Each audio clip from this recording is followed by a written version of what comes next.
잠깐, 오늘 하루 무엇을 했는지 5분 안에 떠올릴 수 있으신가요? 분명히 하루 종일 바빴는데 정작 무엇을 했는지 기억나지 않는 그 느낌. 미국 노동통계국의 충격적인 조사 결과가 있습니다.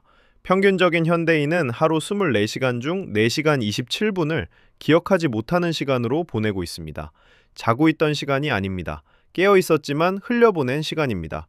1년이면 1623시간, 즉 68일이 사라지는 셈입니다. 10년이면 680일, 거의 2년이 통째로 증발합니다. 당신은 시간이 부족한 게 아닙니다. 시간이 어디로 사라지는지 모르고 있을 뿐입니다. 오늘은 신경과학과 심리학이 밝혀낸 당신의 시간을 훔쳐가는 5가지 진짜 원인을 공개합니다.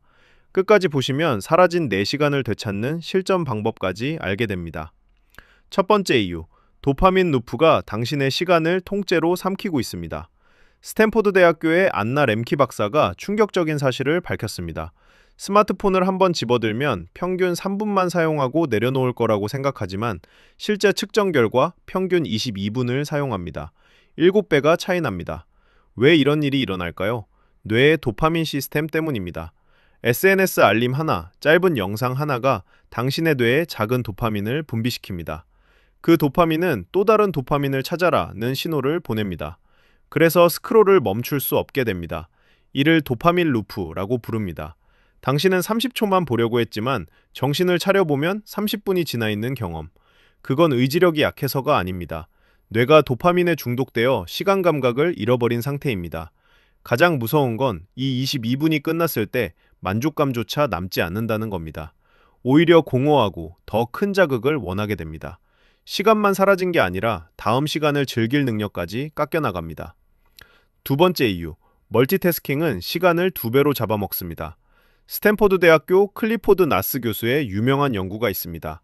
자신을 멀티태스킹의 달인이라고 자부하던 사람들을 모아 실험했습니다. 결과는 충격적이었습니다. 멀티태스킹을 자주 하는 사람들이 단일 작업자보다 모든 인지능력 테스트에서 더 낮은 점수를 받았습니다. 집중력, 기억력, 작업 전환 능력 모두 더 나빴습니다. 왜 그럴까요? 인간의 뇌는 사실 멀티태스킹을 할 수 없습니다. 뇌가 하는 것은 빠른 전환입니다. 일을 동시에 하는 것처럼 느껴지지만 실제로는 한 작업에서 다른 작업으로 빠르게 옮겨 다니는 것뿐입니다. 그리고 그 전환마다 전환 비용이 발생합니다. 미시간 대학교의 데이비드 메이어 박사 연구에 따르면 작업 전환 시마다 평균 25%의 시간이 추가로 소요됩니다. 이메일을 확인하면서 보고서를 쓰고 동시에 메시지에 답하는 그 시간. 당신은 효율적으로 일하고 있다고 느끼지만 실제로는 한 가지에만 집중했을 때보다 40%더 오래 걸리고 있습니다.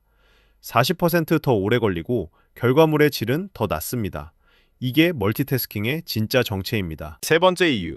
당신은 하루 평균 3만 5천 번의 결정을 내리고 있습니다. 코넬 대학교 연구진의 분석 결과입니다. 깨어있는 16시간 동안 매시간 2,000번 이상의 결정을 한다는 뜻입니다. 작은 결정 하나하나가 뇌의 에너지를 소모합니다. 이를 결정 피로라고 합니다. 오늘 점심 뭐 먹지? 이 이메일에 어떻게 답하지? 어떤 옷을 입을지? 어떤 영상을 볼지? 무슨 음악을 들을지? 사소해 보이는 결정들이 모여 뇌의 의지력을 갉아먹습니다. 여기서 충격적인 사실이 있습니다. 이스라엘 벤구리온 대학교의 연구에 따르면 판사들의 판결조차 시간대에 따라 달라졌습니다. 아침에 판결을 받은 죄수의 가석방 승인율은 65%, 오후 늦게 판결을 받은 죄수의 승인율은 거의 0%였습니다. 같은 사건, 같은 판사, 다른 시간. 이유는 단 하나, 결정 피로였습니다. 당신이 오후가 되면 집중력이 떨어지고 짜증이 나고 폭식하게 되는 이유. 의지력이 약해서가 아니라 결정 피로가 한계에 도달했기 때문입니다. 이걸 깨달은 사람들은 사소한 결정을 자동화합니다. 스티브 잡스가 같은 옷만 입었던 이유, 마크 저커버그가 같은 회색 티셔츠만 입는 이유, 바로 결정 피로를 피하기 위함이었습니다. 가장 중요한 일에 의지력을 남겨두기 위해 사소한 결정들을 줄이는 것입니다. 네 번째 이유, 인간의 뇌는 시간을 정확하게 인식하지 못합니다. UCLA 신경과학자 디 호퍼 박사의 연구 결과입니다. 뇌는 객관적 시간이 아니라 경험된 시간을 기록합니다. 새로운 경험이 많을 때 시간은 길게 느껴집니다. 반복되는 일상에서는 시간이 빠르게 흘러갑니다. 어린 시절 1년이 길고 어른의 1년이 짧게 느껴지는 이유가 여기 있습니다. 어린이는 매일 새로운 것을 경험합니다. 어른은 같은 길로 출근하고 같은 메뉴를 먹고 같은 사람을 만납니다. 뇌는 같은 경험을 압축해서 저장합니다. 그래서 같은 한 달이 어린이에게는 100가지 추억이지만 어른에게는 단 몇 개의 기억으로 남습니다. 이건 단순한 감상이 아닙니다. 신경과학자 데이비드 이글먼 박사의 실험에서 새로운 경험을 한 사람들의 뇌활동이 평소보다 훨씬 활발했습니다. 그리고 그들은 같은 시간을 더 길게 인식했습니다. 오늘 하루가 빠르게 사라졌다면 그건 오늘이 어제와 너무 비슷했기 때문입니다. 시간을 늘리는 방법은 시간을 더 갖는 게 아니라 경험의 다양성을 늘리는 것입니다. 다섯 번째 이유, 그리고 해결책, 시간 블럭 기법. 캘리포니아 대학교 캘 뉴포트 교수가 제안한 가장 효과적인 시간 관리법입니다. 이를 딥 워크라고 합니다. 원리는 단순합니다. 하루를 15분, 30분 단위의 블록으로 미리 나누어 각 블록에 하나의 작업만 배정합니다. 그리고 그 시간 동안 다른 모든 것을 차단합니다. 스마트폰 알림, 이메일, 메시지, 그 어떤 것도 허용하지 않습니다. 왜 이게 효과적일까요? 뇌가 지금 무엇을 할지 결정하지 않아도 되기 때문입니다. 결정 피로가 사라지고 멀티태스킹이 차단되고 도파민 루프가 멈춥니다. 연구에 따르면 딥워크 1시간이 일반적인 4시간 작업과 같은 결과물을 만듭니다.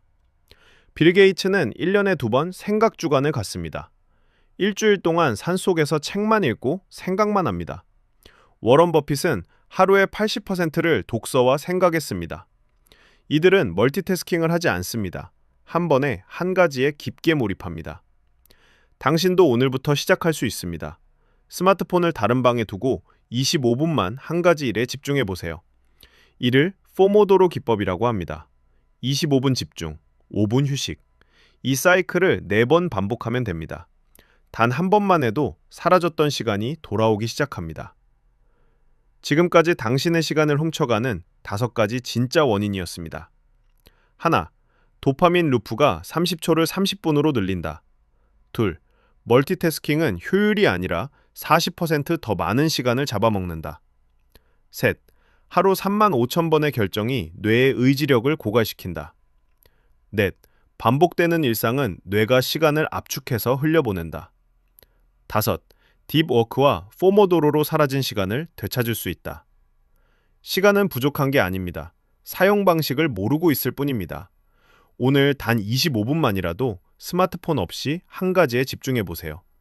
내일 아침 어제 하루가 무엇이었는지 더 선명하게 기억나게 될 겁니다. 영상이 도움되셨다면 좋아요와 구독 부탁드립니다. 다음 영상은 당신이 인간관계에서 항상 손해보는 5가지 심리학적 이유로 찾아오겠습니다. 지금까지 심리연구소였습니다. 감사합니다.